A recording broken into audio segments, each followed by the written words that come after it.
Hi there, Robin here, and in this video we are going to be talking about the Mackie monitors, to be exact, the CR5-X. Now you can also get this as a BT, which is the Bluetooth version, but on display today we've got the actual 5s. So there's big advantages to buying the actual Mackie monitors as speakers. Now normally you're going to place this between 4 and 5 feet spread on your desk. So with the CRX series, one, it's their new line of product. As you can tell, the most noticeable thing is, of course, instead of having the old traditional accent green right around the speaker, it is now going all around the edge of the speaker. It's just a cosmetic thing, but of course they've upgraded the drivers, the tweeter, and the amp plate on the unit. Now, people do use this for home studio use, so if you're a creator, if you're making music, or you're making a podcast, this is a great way to go. If you're using it for your final edit on your videos, another great speaker to go with. Of course, like I said, gaming is always popular when it comes to a speaker like this. You get out of it what you put into it. So remember that, it's very important. So unlike, let's say, a set of headphones that may have bass boost on it or something like that, this is going to play back exactly what you put into it. So you get to hear it the way everybody else will end up hearing it as well. Now, the big features on their actual system is they incorporate an amp plate on one speaker, which allows the second one to be passive. There's two great ways that they actually save you money, which is why these speakers are probably worth more than they even sell them for. Traditionally, you see a lot of companies put an amp plate on each individual speaker, or they sell their speakers as singles. Mackies are sold in this series as a pair. What does that mean is one way to save money is use one larger power supply instead of having two individual power supplies, one for each speaker. And the same thing goes for all the electronics, the amp plate, all the other pieces. Instead of actually creating two separate complete electronic circuit boards to drive both speakers, they incorporate everything onto one board. So yes, so all 80 watts is packed into one amp plate on a larger power supply inside of the first speaker. The second one just has to be a passive. That is about the smartest way you can save money without sacrificing quality. Now, for the big features they do like talking about, they actually give a on-off switch located right in the front and a volume knob. They also put in the actual headphone jack in the front, so it does exactly as this. If you plan on plugging your headphones, you don't have to reach around, plug them in and out of your computer. You can just add them into your speakers whenever you want. The speaker is all finished in the front with a brushed metal finish to it. It also has a full wooden box to it, which is, I think, a particle board, but it's to give it density so this way you get the proper sound out of the speaker. Now, to give us a good balanced response out of it, they are ported in the rear, and they're ported to make the speaker as efficient as possible, but without having a fluttering bottom end bass sound to it. Again, real important for the system. If you had a Bluetooth version of it, this logo here would actually be a button. And we go from a white to a green by simply pushing it, allowing you to engage the Bluetooth. You also get the dampening pads as part of the package when you buy the speakers. This allows you to make sure that you don't get any residual sound off the table itself.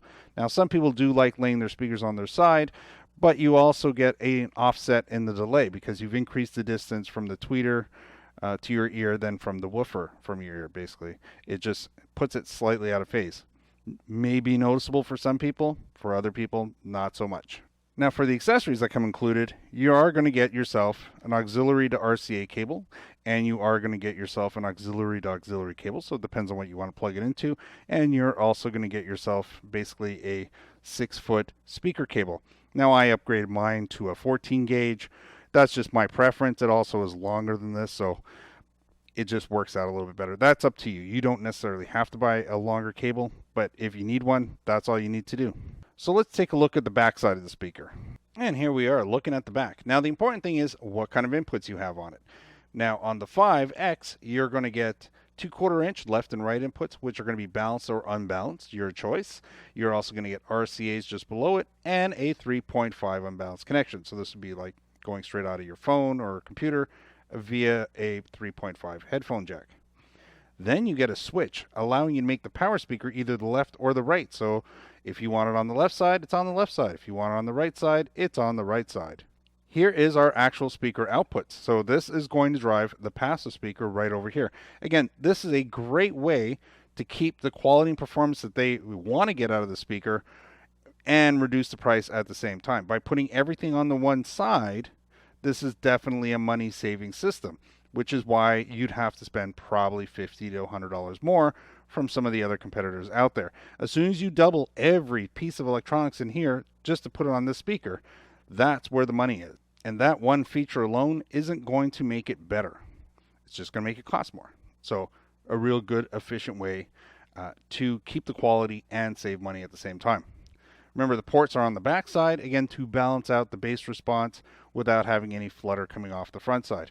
The sound dampening pads at the bottom, again, part of the package. Really nice. You don't have to go out and spend another $40 on something like that. They're going to be included. And remember, it comes in two versions. It comes just as the CR5-X and as the CR5-X BT. And there is an optional subwoofer that you can get. So if you want to have the 8-inch subwoofer, you can do that as well. And that subwoofer is called the CR8S. Remember the S, that's important, -XBT. So if you decide to get the subwoofer to finish off the set, all you need to buy is the CR5-X because the Bluetooth will be incorporated in the subwoofer. So to do the actual sound test, we're going to use a Marantz MPM 3500R. It's a ribbon microphone placed approximately 10 inches away from the speakers. And the song we're going to be playing from Artlist is Howling at the Moon. So we are licensed to play music through Artlist. Thus why we've chosen this song today. I came from the mud. There's dirt on my hands. Strong like a tree. There's roots where I stand.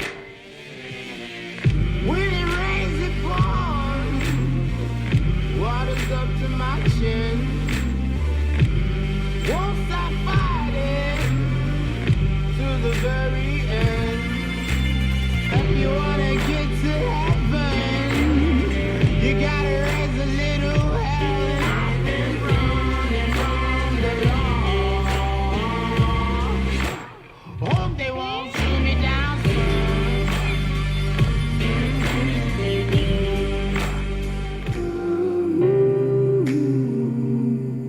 Will you find me? Hope you find me.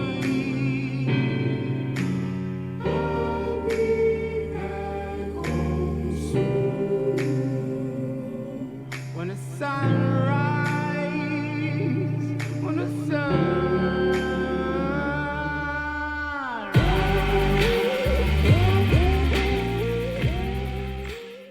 So remember, the actual Mackies come in several sizes. You can get them in a 3, 4, 5, and 8-inch. It's really going to define how far apart you're going to want to have them or how far away from your desk you're going to want to have them set up. And it also is going to come slightly into the bass response if you do like to play it louder in a larger space. Now remember, these are not to be party speakers. That's not their intention. These are meant to be your desktop speakers to produce incredible quality of sound. So I'd like to say thank you for watching. Maybe we'll see you in the next video. I hope this helped you out in your buying decision. Bye for now.